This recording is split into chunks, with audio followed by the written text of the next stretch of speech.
Today we're at the Cooperative Extension office here in Goldsboro talking with Jessica Strickland, who's back with us again. Yes. Right, how you doing? Doing good. Horticultural Agent for the County of Wayne, and now you're back with us, back in full swing. I am. All right, yes. it's that time of year. It is. It's Christmas time. It's Christmas time, that's right, and of course one of the loveliest things as far as plants and animals go, is plants, is poinsettia plants. Yes. One of the most beautiful plants, and these originally started were from Mexico, right? They are. They're native to Mexico and Central America. They actually grow in the tropics as a small tree, so they'd be much larger and so forth. But we use them, of course, because of the color that comes out during Christmas. Right. The color pops out because of our shorter days. So whenever we have shorter days, longer nights, that difference in light and dark time during the day causes it to turn red. Now, where is the flower here itself? Is the red leaf the flower? The red leaf's actually a modified leaf, or what would call a bract. And then those small little clusters of yellow that you see in the middle, that's the true flowers. You mean the yellow? Okay. Yes. Yeah.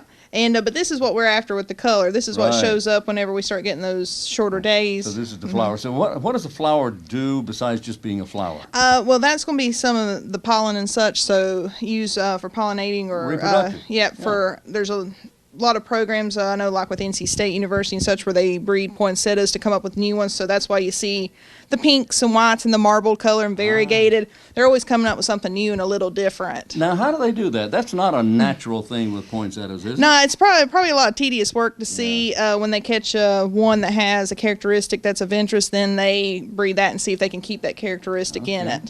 Excellent. All right. So how difficult is it? This is an annual.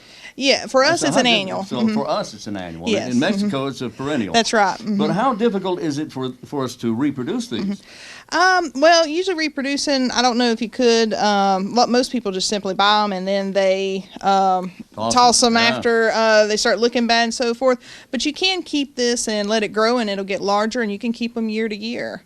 If you want but to. now there's some work involved with that. There is. That's there not is some. an easy task. It does take some work to keep them year round. But I know people that keep them and let them grow. Some of the leaves drop. They don't look the greatest for a little while, and then it'll get some more leaves, and they keep them year round. So. But my luck has always been that you get them and you let them grow, and then they get leggy and things start dropping off. Yeah, that's right. They end up pretty ugly. Sorry. Yeah. But now, give me an idea. Now, these are so popular, and people love them, and they are beautiful. So what do you look for when you're buying a poinsettia? What you look for is, as far as strong, first thing I look at is some strong stems, so that way it's supporting itself. If the stems are pretty weak, it's leaning over and so forth. That it looks in good shape. Probably look that you got some of the color, but as these little flowers open up, once they start opening, the plant's going to slow down and start declining some. So these little flowers, you want them closed, that they haven't opened up or just started to open. Closed.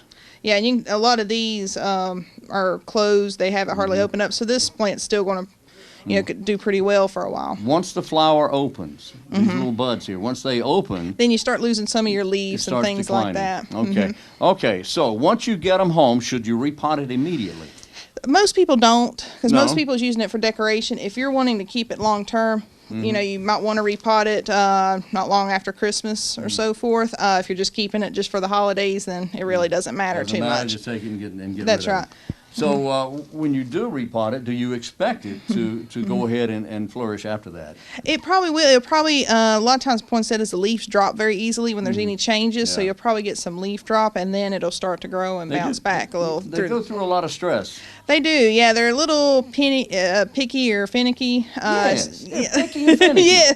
Or finicky. And as far as watering and light and temperature, temperature's a big one. Yeah. That if you left it sitting in the car overnight and forgot about it, the leaves are probably going to start dropping. They wilt and so very quickly when they get too dry. When they're overwatered, then the leaves start to drop also. So you got to have in between. You can't have too hot, too cold, or too much light or too little light. You have to have something in the middle for it. Okay, too hot, not too cold. Just kind of a Goldilocks thing. That is. It's kind of like a Goldilocks thing. Yeah. I read my books.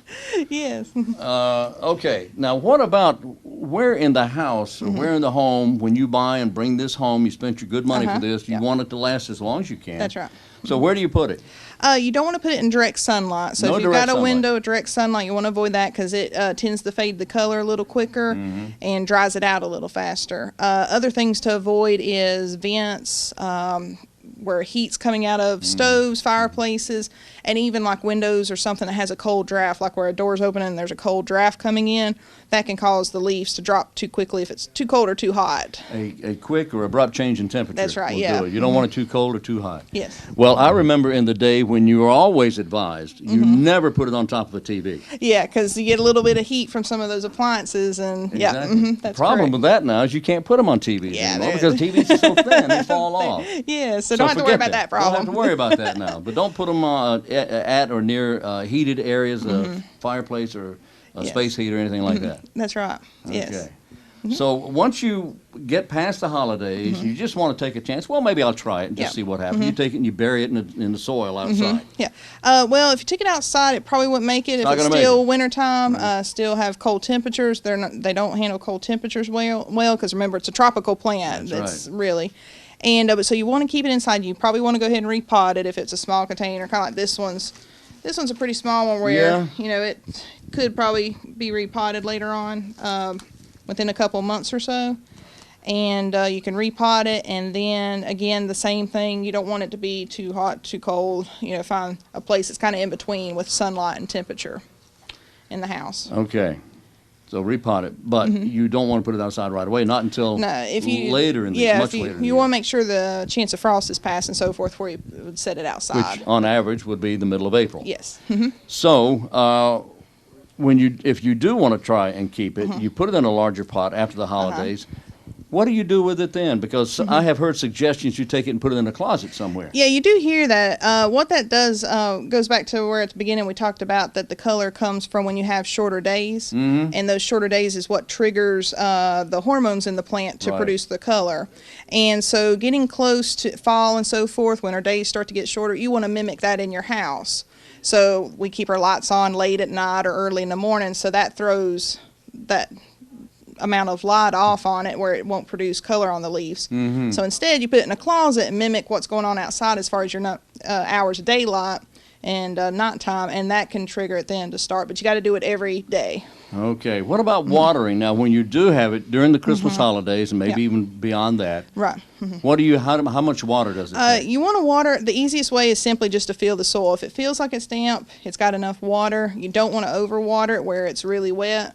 And we'll show an example here in a minute where we got one that's too wet and didn't make it because the leaves and so forth started falling. Look what we have here. So this is what you do not do. Here's one. There's a couple of things. It tends to happen a lot. Poinsettias, the water's down in the full. Water's right here. Yeah, where you can even feel the pot floating a little bit. Yeah, it is floating. And a couple of things. That decorative full, if you're going to water it, what happens is it catches all the water and it doesn't drain out. So that water's going to pull back up into the soil and keep the roots too wet. So keeping the soil on something like this is not a good idea if you're going to water it. You need either you want to take this off so it can drain, or punch some holes in the bottom of it so the water can drain out, because that water will be soaked back up, and then you can touch the soil here and it's really wet. It's very wet. You can see it, and in fact, so this is just like a human being sitting in water all the time. You're gonna choke on the water. Yeah, the roots still need oxygen. So with all that water, there's not enough oxygen getting to the roots. So well, now there's a positive here. If you enjoy growing sticks, then there you go. Here's how you do it. I know. In fact, there was a time I had a whole farm full of sticks in my house. I did. Yeah. It was sticks everywhere. So there you go. So that's lovely. Yeah. Now that was magic. All right. Yeah. We took that stick and changed it into a whatever this is. Yes. Is it poinsettia? A poinsettia. I guess whichever one you prefer. Well, you hear both. You do hear both. I prefer poinsettia myself because I'm like that. But poinsettia is also correct. That's true, yeah. Okay, but it has nothing to do with the quality of the plant or how it grows. No, not at all. Yeah. Okay.